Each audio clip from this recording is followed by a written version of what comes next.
蛋宝暌违7年发行新专辑，在记者会上这个动作自己都吓到。我很健康，不用担心，只是刚好卡住。懂。防疫期间，大家神经超紧绷，连这个都能让人怕怕。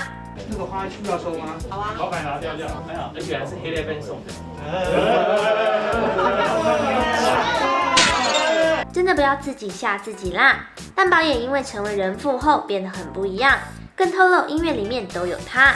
那我专辑里面只有很多的那个 skit 是他闯进来之后，就是我们的互动的录音，这样都会唱一点点然后我就放到小妹你不要哭，然后他就会自己接说我没哭啊。看来蛋宝有接班人喽。